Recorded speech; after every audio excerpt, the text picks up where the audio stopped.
Bonjour et bienvenue dans cette toute nouvelle vidéo. Donc aujourd'hui, vidéo sponsorisée par Tornado 4000. Alors qu'est-ce que c'est Tornado 4000?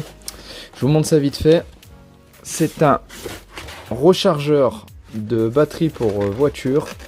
Donc il m'a été envoyé par le site Amazon. Donc je vais vous mettre le lien juste en bas dans la description. Donc il permet de recharger des batteries de véhicules. Donc voilà comment il se présente. Donc c'est le Tornado 4000. Donc vous avez une prise via prise secteur mural. Ensuite ici vous branchez ça à la fiche qui va sur l'Écosse. Donc en fait vous mettez ça ici.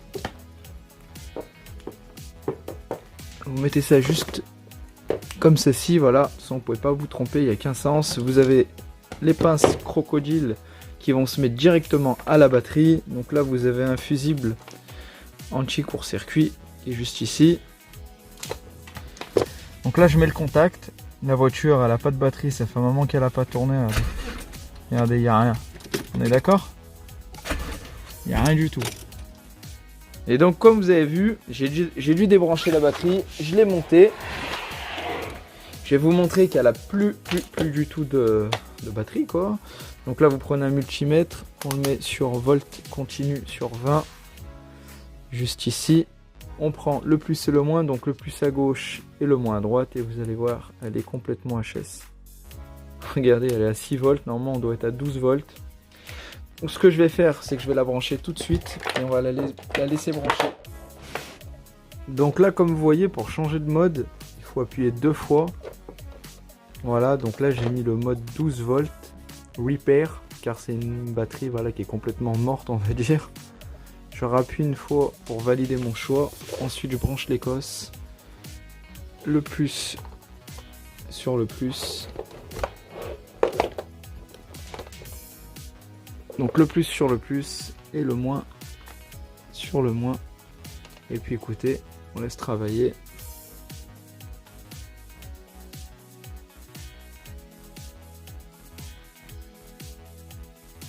Donc voilà, on se retrouve 18 heures plus tard, car en fait pour recharger une batterie de ce type là, faut compter à peu près 18 heures. Et en fait je me suis aperçu là sur les diodes que ici ça montait pas, donc en fait elle rechargeait pas. Donc ça veut dire elle est complètement HS, donc elle est inutilisable. Par contre, vous le savez tout de suite si votre batterie peut être rechargée. En fait quand vous branchez les pinces crocodile, vous choisissez le mode, donc en fait là vous mettez 12 volts. Normal, en général c'est celui-là que vous mettez. Pour réparer une batterie qui est vraiment à plat, vous essayez de mettre celui-là. Et sinon pour le cas de cette batterie, c'est une small, elle est en petite, donc c'est celui-là. Et si vous voyez que ça monte petit à petit, c'est que la batterie elle est en train de se recharger. Mais en tout cas voilà, on va pas trop s'attarder là-dessus. Je remercie encore le site Amazon de m'avoir envoyé ce produit de la marque Tornado 4000. Donc n'hésitez pas à jeter un œil sur YouTube. Il y a beaucoup de youtubeurs qui ont pu le présenter plus détaillé, on va dire. Donc moi je vous ai juste fait une petite présentation rapide. Donc il est livré avec les pinces crocodile. Vous avez également des cosses si vous voulez brancher sur la batterie déjà dans le véhicule. C'est peut-être plus pratique quand vous avez un garage et une prise murale. Donc vous avez une notice qui a plusieurs langues, qui est fournie en français, en italien, anglais, etc. Donc c'est vachement pratique, c'est bien emballé, donc en tout cas je les remercie encore. Et puis là je m'attarde pas trop, je vous laisse à la suite de la vidéo. Comme vous allez voir, le transporteur dépanneur, et on est dans le thème. Allez, bonne vidéo. Bon bah comme vous voyez, transporteur dépanneur, donc le frérot il a crevé à l'arrière gauche. Donc là on va regonfler la roue, on va se caler un peu plus loin, on va démonter cette roue et on va voir ce qui se passe. Donc faut pas rouler avec un pneu à plat, au risque de voiler la jante. Donc là on va monter à 2,5 bar et on va se mettre un peu plus loin. Bon bah voilà, là on s'est mis au garage, qu'il y a beaucoup de vent dehors. Donc on a retiré la roue. Et là on vient de trouver la cause du problème. Donc un clou, de toute façon c'est connu, les clous, les vis. Donc là on va retirer le clou. On a dégonflé la roue au préalable. Donc vous dégonflez la roue. Vous enlevez le clou avec le kit que vous pouvez trouver sur internet pour les crevaisons de mèche. Vous l'enlevez avec une pince, vous mettez la mèche, vous regonflez, vous coupez à ras et c'est terminé. Donc là on retire le clou, donc on va essayer de le récupérer. Sinon vous faites levier avec un tournevis. Et à mon avis c'est ce que je vais faire. Et vu que j'en ai pas sur place, je vais prendre une pointe pour faire un départ. Tu pourrais faire tout ce que je fais. Ouais, mais j'aime pas la mécanique. Faut aimer. Mais voilà. Un coup comme ça, bah, ça vous gâche la journée hein, si vous allez au boulot ou faire des courses. Donc on va le mettre de côté pour pas le perdre. Je vais le mettre dans ma petite boîte. Donc maintenant, vous prenez l'outil pour écarter le trou. Je sais que ça fait peur à certains, mais on est obligé pour rentrer la mèche. Donc c'est un outil comme ça. De toute façon, j'avais déjà fait une vidéo sur ma chaîne pour les pneus crevés. Et donc là, on va la rentrer.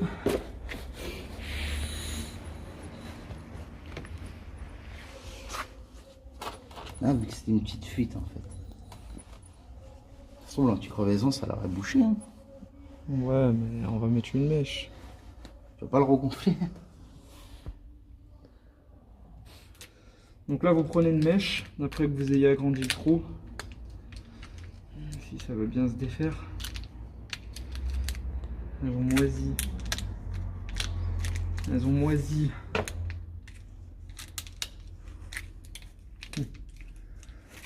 J'ai les mains moites. Ah, t'as déjà mis? Ah oui. Donc là, vous prenez l'outil pour l'insérer. Vous la passez au milieu de ça. Quand vous êtes là, vous la mettez au milieu. Vous prenez un peu de lubrifiant.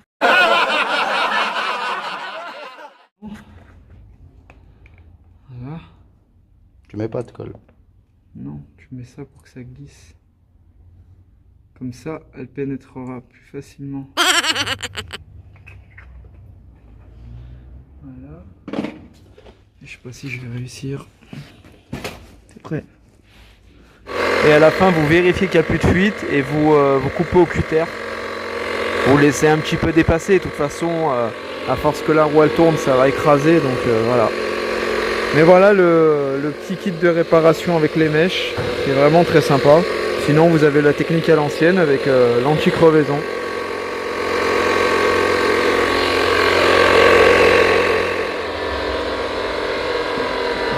Bon, c'est long, c'est long. Ah, le transporteur dépanneur à domicile maintenant. Hein. N'hésitez pas à me contacter hein, pour tout problème mécanique. Je suis là.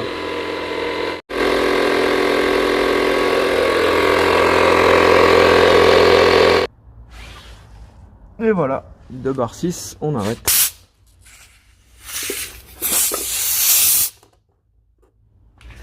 Alors là, vous remettez le bouchon de roue. On vérifie qu'il n'y a pas de fuite.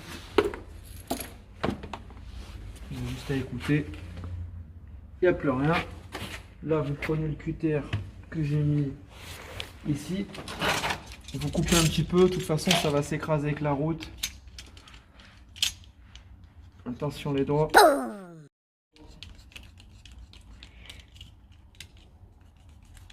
Aïe! Aïe! Voilà. Et puis après, ça va s'écraser.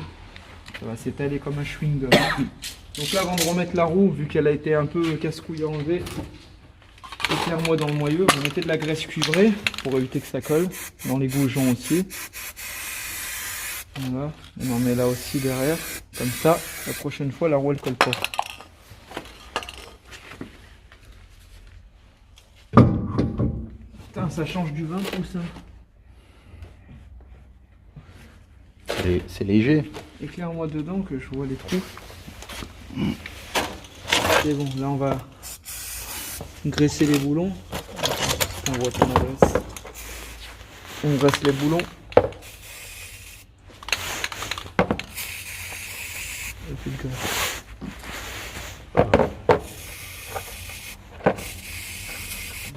Voilà.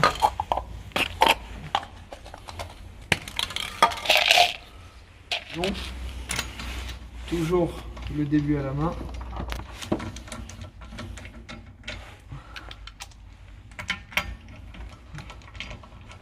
Les premiers débuts de filetage à la main pour paniquer le filetage.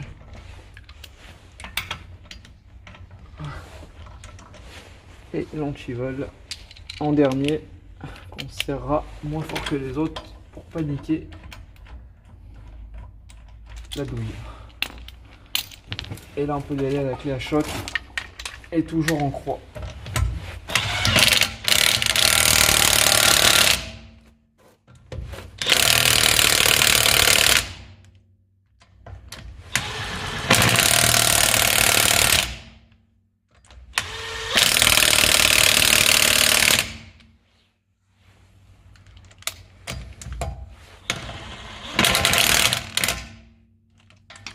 On n'oublie pas le boulon. Alors.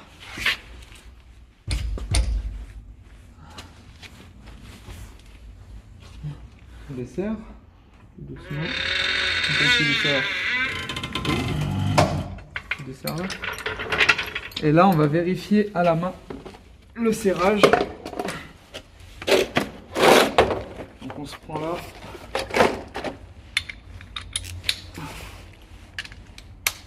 Ça sert pas au max en fait, ça va. Si, ça sert au max, mais là c'est mieux. Enfin, c'est toujours mieux.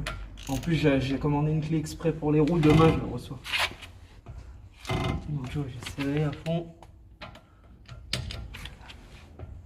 À fond. À fond. À fond. Et l'antivol, je pense qu'il est pas serré à fond, tu vois. Tu vois, toujours un peu le serrer moins que les autres. Mais ça, il est facile à enlever.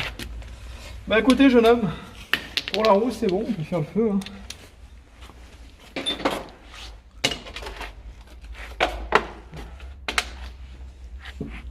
La pression, elle est bonne, hein. Il n'y a pas d'air. Hein. Ils sont tous moelleux, c'est ça. Ah, ça fait un mois que je l'ai fait. Hein. C'est bon. Et là, tu verras, nickel. Vous remettez bien vos cages de roues qui servent à rien. Ça sert à rien. Mais les pas, ça sert à rien. Après, ils sont sales, c'est horrible. Ensuite, alors, on remet tout ça là, on remet la boîte, là, les gants, ta vis, je la garde en souvenir. On met tout ça dans le coffre. Tu vas aller récupérer. Voilà, tout ça déjà je peux mettre dans le coffre avec le clip.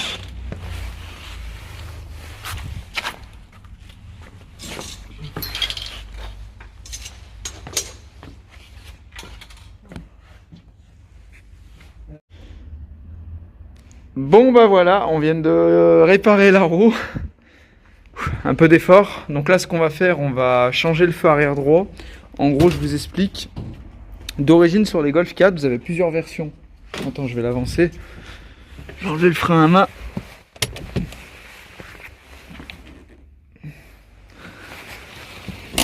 Hop là. Donc comme je disais, d'origine, vous avez deux versions avec fond blanc sur le feu ici, fond orange et même fond noir. Donc trois versions. Et en fait sur celle-ci, il y a le feu droit ou le feu gauche qui a été changé. Donc je pense que c'est plus le feu droit qui a été changé. Car à l'origine, il me ressortait le feu blanc. Donc moi ce que j'ai fait, j'ai commandé un feu blanc pour l'arrière droit. Et du coup, bah, on va le changer. Donc on aura en fait le feu à fond blanc, comme à gauche. Donc pour le changer, c'est simple, il y a trois vis derrière. Donc pour accéder à ça, vous ouvrez le coffre. Vous débarrassez un peu votre coffre si c'est le bordel. Et normalement, vous ouvrez ça. Et là, vous avez, vous voyez là, les boulons 10, 1, 2. Et il y a un troisième qui est caché juste là. Vous voyez là sur le côté? Il est là.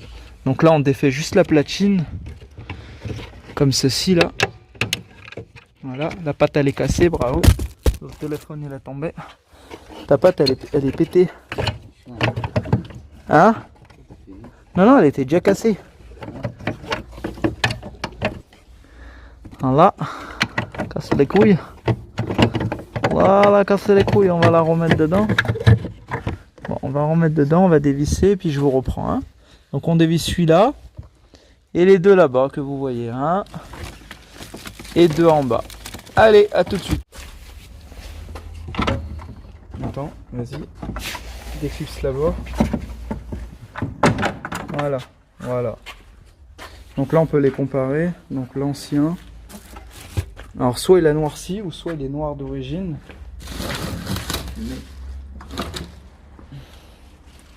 Et le nouveau.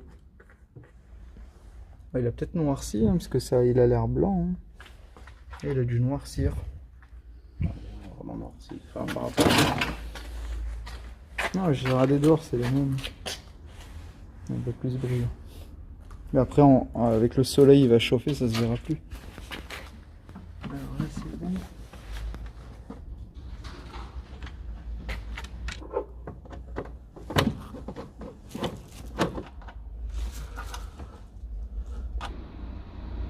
Et voilà, feu arrière changé. Bon, c'est très rapide, hein. Vous voyez que c'est exactement le même.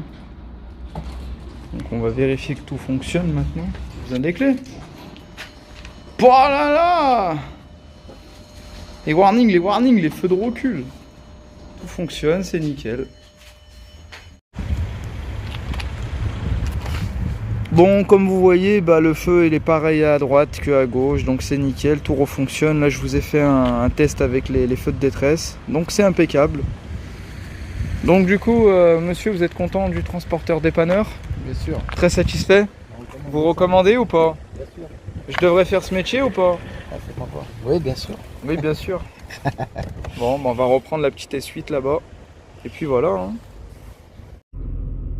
Et voilà, on a fini de dépanner le frérot. Donc là, on va rentrer au box tranquille. Voilà, donc n'hésitez pas, hein, si vous voulez contacter le transporteur. Maintenant, c'est le nouveau truc, c'est le transporteur dépanneur. Voilà, rapide et efficace. En moins d'1 heure, on a fait une roue et un feu arrière. Donc c'est impeccable, le client a été satisfait. Eh bien écoutez, moi je vous dis à très vite pour une prochaine vidéo. Abonnez-vous, partagez, petit pouce bleu.